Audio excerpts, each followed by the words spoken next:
Welcome guys, welcome to my channel Study with Brain. So finally guys, coast guard वालों की side से एक जो नोटिफिकेशन आई थी उसके अंदर ये बता दिया गया है कि कितने परसेंट वालों को हमारा जो कट ऑफ लिस्ट आएगी उसमें उनका आ जाएगा। ठीक है, कट ऑफ लिस्ट में उनका नाम आ जाएगा। तो ये कोस्ट गार्ड वालों की साइड से जो नोटिफिकेशन आई थी उसके अंदर दिया हुआ है। और मैं आप लोगों को इस बात का एक प्रूफ भी दिखाऊंगा कि मैं ऐसे मैं कोई बात तो आपको बताता नहीं, मैं आपको इसका भी प्रूफ दिखाऊंगा कि कहाँ ये लिखा हुआ है। ठीक है, तो यार गाइज चलते हैं फिर वीडियो की साइड। और हाँ, एक बात और, अगर आपको नाविक डीबी के वो फॉर्म भर रखा है और आपको कोई हेल्प बुक चाहिए, जो कि एक हेल्प बुक थी ना नाविक डीबी करके, जो कि फ़्लिपकार्ट या अमेज़ोन से हम लोगों ने मंगाई थी, बहुत सारे यूट्यूबर्स ने मंगाई थी, तो मैंने भी मंगाया है वो। और अगर आपको उसकी पीडीएफ चाहिए तो मैं अपने इंस्टाग्राम का इसमें लिंक दे दूँगा और आप मुझे इंस्टाग्राम पे एक बार मैसेज कर देना, मैं वहाँ से आपको उस बुक की पीडीएफ आपको फ्री में प्रोवाइड करा दूंगा। क्योंकि यार मैं चाहता हूँ कि आप भी तैयारी करो, मैं भी तैयारी करूँगा, जिसकी तैयारी ज़्यादा रहेगी उसकी सिलेक्शन हो जाएगा। और एक और, अगर आपको पीडीएफ नहीं चाहिए, सॉल्यूशन चाहिए, तो मैं इस अपने यूट्यूब चैनल पे इसी स्टडी विद ब्रेन पे आपको ये पूरी बुक की सॉल्यूशन पूरे फ्री में प्रोवाइड करा रहा हूँ। तो आप बस मेरे साथ जुड़े रहिए और चलते हैं फिर ये इंपॉर्टेंट न्यूज़ की साइड, क्योंकि ये बहुत बड़ी गुड न्यूज़ है एक तरीके से। क्योंकि जो बच्चे टेंशन ले रहे थे कि यार क्या होगा, हमारा पेपर में कट ऑफ बनेगी नहीं बनेगी, उस तरीके से जो टेंशन ले रहे थे उनके लिए एक बहुत बड़ी खुशखबरी आ गई है। चलते हैं फिर वीडियो की साइड। और अगर आपने अब तक सब्सक्राइब नहीं किया तो यार प्लीज़ सब्सक्राइब कर लो, क्योंकि वीडियो बनाने में बहुत मेहनत कर लगती है। और चैनल पे नए, और अगर वीडियो में आपको कुछ भी अच्छा लगे, मतलब कुछ भी आपके इम्पोर्टेंट आपके साइड का लगे, तो आप इस वीडियो को लाइक कर देना प्लीज़ यार, क्योंकि एक लाइक से मैं बहुत ज़्यादा मोटिवेट हो जाता हूँ। सो गाइज चलते हैं अपनी वीडियो की साइड। तो यार गाइज़, आप लोगों को ये जो आपने नोटिफिकेशन है ये तो आपने देखी होगी, जो कोस्ट गार्ड की साइड से जब हम फॉर्म फिलअप किए थे तभी ये नोटिफिकेशन हमको मिला था। ठीक है, इसमें लिखा हुआ है join coast guard ministry of defence as Navik duty and Navik domestic branch and Navik, तीनों पोस्ट का नाम दे रखा है। जिसकी वैकेंसी निकली थी, कब से कब निकली थी उसका डेट दे रखा है। तो मैं इससे क्या दिखाना चाहता हूँ, चलो आपको मैं आगे बताता हूँ। ठीक है, ये जो है एलिजिबिलिटी कंडीशन, ये सब आपको पता होगा आई थिंक, जब आपने फॉर्म भरा होगा तो इन सबको ध्यान से पढ़ लिया होगा, तो मेरे को इस सबको बताने की ज़रूरत नहीं है। अगर फिर भी आपको अगर लगे कि आपको नहीं पता, कुछ रह रहा है, तो आप मुझे मैसेज कर देना, कमेंट कर देना, मैं आपको ये पूरी वीडियो एक और अलग से बना के दे दूँगा। और इसमें ये वैकेंसीज लिखी हुई है कि कौन से जगह पे कितनी पोस्टें लगी। जनरल ड्यूटी के लिए जीडी के लिए दे रखी है 260 पोस्ट। ठीक है, और डीबी के लिए दे रखी है 50 पोस्ट। और जो यांत्रिक वालों की है अलग अलग है, जैसे यांत्रिक मैकेनिकल की है वो 31 पोस्ट है, यांत्रिक इलेक्ट्रिकल की है वो 7 पोस्ट है, यांत्रिक इलेक्ट्रॉनिक्स की 10 पोस्ट है। तो इस तरीके से ये दे रखा है। तो चलते हैं हम अपनी वीडियो की साइड, मैं दिखाता हूँ आपको कहाँ लिखा हुआ है कितने परसेंट वालों का आएगा। तो गाइज़ ये सिलेक्शन प्रोसीजर है, आप लोगों को पता होगा सेक्शन 4 तक जाता है इसका exam. First, second, third, fourth 4 part होते हैं इसके। लेकिन डीबी वालों को सिर्फ एक पार्ट देना पड़ता है, मतलब सिर्फ फर्स्ट एग्ज़ाम देना पड़ता है। और जो जीडी वाले हैं उनको सेकंड एग्ज़ाम 2 एग्ज़ाम देना पड़ता है। ठीक है, और जो यांत्रिक वाले हैं इलेक्ट्रॉनिक्स वाले, उनको भी 2 एग्ज़ाम ही देना पड़ता है, पर अलग अलग होता है उनका। ठीक है, चलते हम अपनी वीडियो की साइड। ये सब आपने पढ़ लिया होगा, आई होप की साइड ये सब पढ़ लिया होगा। अब चलते हैं, तो यहाँ पे आप लोग देख सकते हैं कि यहाँ पे लिखा हुआ है रीअसेसमेंट एंड इनकंसिस्टेंट प्लेयर क्या बोल रहा हूँ मैं, इनकंसिस्टेंस परफॉर्मर्स। मतलब इसमें कह रहा है ना कि मतलब जो inconsistent performance are those candidate whose percent scored in online exam is 30 or more than 30% secure in the qualified board diploma examination। और जो पेपर नाविक जीडी का होगा वो 110 नंबर का होगा, 60 and 50 thereby securing 100% of written examination if the arrangement percentage of 12th class is 70 or less than 70 candidate are called inconsistent candidate।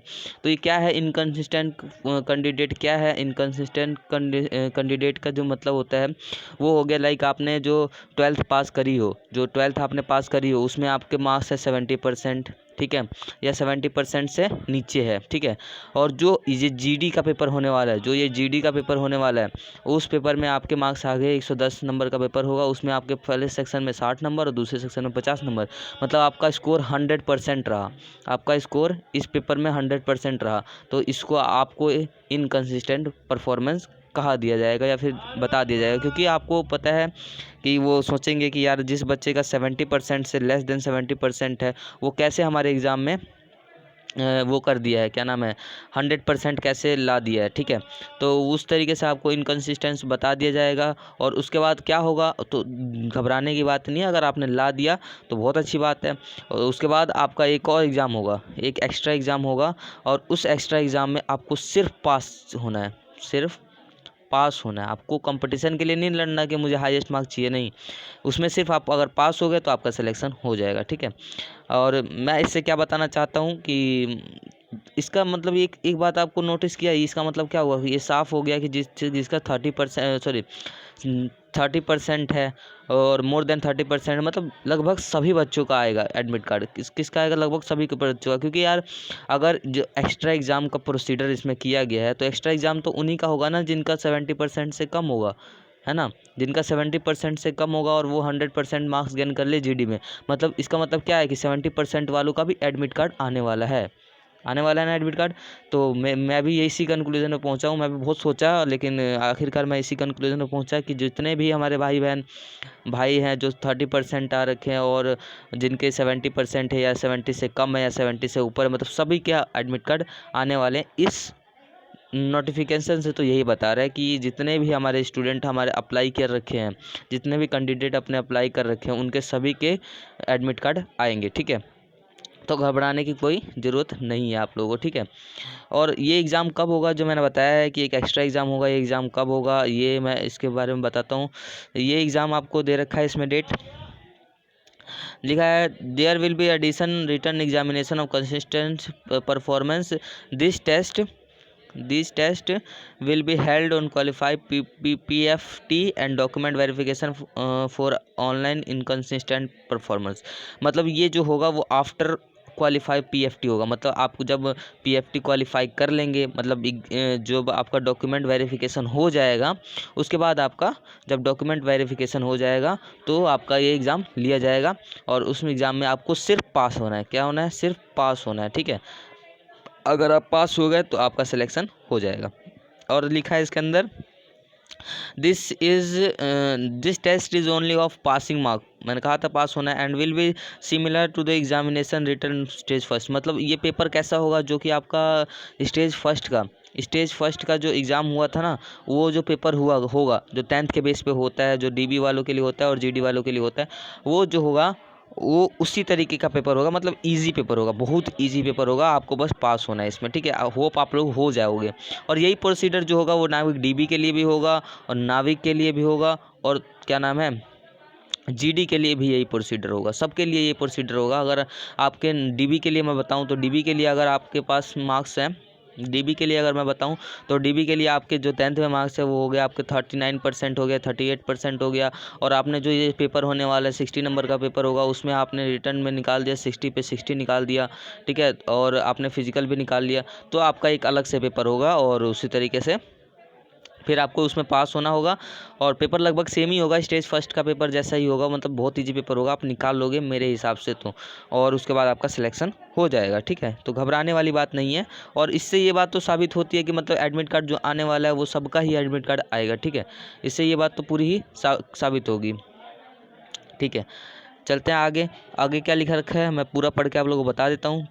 The mark scored in this retest will not be bringing the final merit, as the merit will be decided only the written examination state first however. मतलब ये जो है ना, ये जो extra exam होगा इससे आपका मेरिट पे, इससे आपकी जो मेरिट लिस्ट बनेगी, फाइनल मेरिट लिस्ट जो बनती है, जिसमें सिलेक्शन का बच्चों का नाम लिया जाता है, नाम लिखा होता है, उसी बेस पे सिलेक्शन होता है।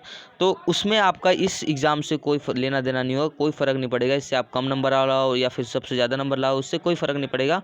आपका मेरिट लिस्ट आपके जो फर्स्ट स्टेज का एग्ज़ाम हुआ था, फर्स्ट स्टेज का एग्ज़ाम होगा और सेकंड स्टेज का एग्ज़ाम होगा, और तो इन दोनों पे आपका जीडी वालों का बेस करेगा, और जो डीबी वालों का उनका सिर्फ फर्स्ट स्टेज का एग्ज़ाम पे मेरिट लिस्ट बनेगा। ठीक है, तो आपका इस एग्ज़ाम का मेरिट लिस्ट से कोई मतलब नहीं होगा। ठीक है, आगे बढ़ते हैं। If the candidate fail in the pass the fail this reassessment written examination then he will be declared disqualify fail and his candidate will be cancelled। मतलब जो होगा ना कि अगर आप इस एक्स्ट्रा एग्ज़ाम में अगर आप फेल हो जाते हो, बाई चांस एक्स्ट्रा एग्ज़ाम में आप फेल हो जाओगे, तो आपको फेल घोषित कर दिया जाएगा, आपको फेल बता दिया जाएगा, और आपका जो आपने फॉर्म भर रखा है उसको रिजेक्ट कर दिया जाएगा। ठीक है, और आपको यहाँ से हटा दिया जाएगा।